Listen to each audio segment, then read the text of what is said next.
Most famous for her Babysitters Club series, and M. Martin also wrote standalone books for middle-grade readers.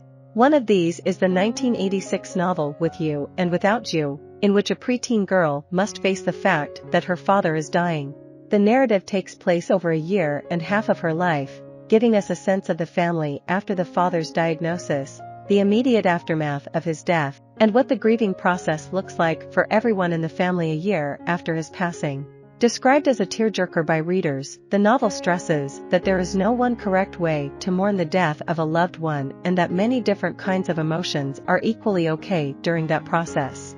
12-year-old Liza O'Hara lives in Connecticut with her family of 6, her dad, a successful advertising executive, her mom, the head of the English department in their public school district, her 16-year-old brother Brent, and her 2 younger sisters, 10-year-old Carrie and 4-year-old Hope.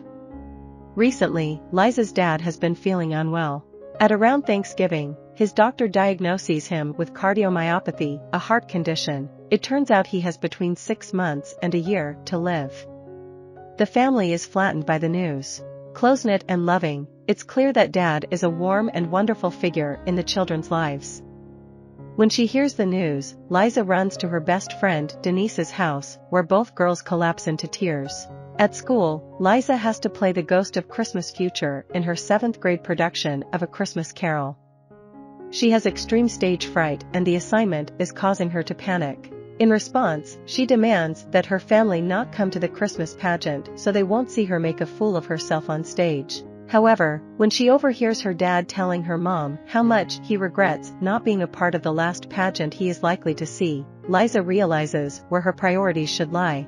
She asks Dad to come to provide moral support and then ends up performing her role in the play with aplomb.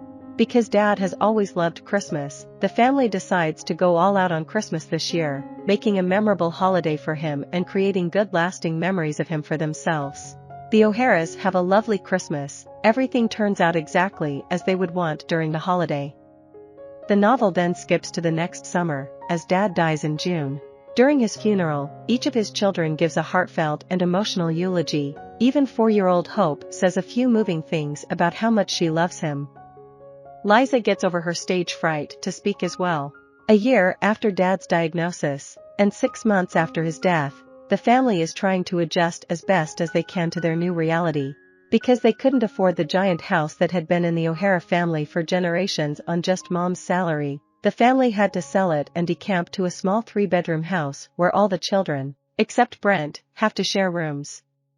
Mom goes back to school to get another degree at night, and the children now have more responsibilities since they are on their own a lot more often. Grief hits everyone differently. Everyone except Liza goes often to visit Dad's grave, but she can't bring herself to go because it would mean acknowledging that he is really gone. Hope has become scared and clingy instead of her former rambunctious self, so much so that she is scared to sleep in her own bed and starts sleeping in Mom's room. When the next Christmas season starts, the family realizes that Dad was by far the most Christmassy of all of them. For Liza's mom and siblings, this means trying to really get into the Christmas spirit as a way of connecting with Dad, but Liza can't bear to think about celebrating anything. She feels that allowing herself to feel any happiness is a betrayal of Dad. After a particularly heated exchange with her family, Liza decides to boycott Christmas altogether this year.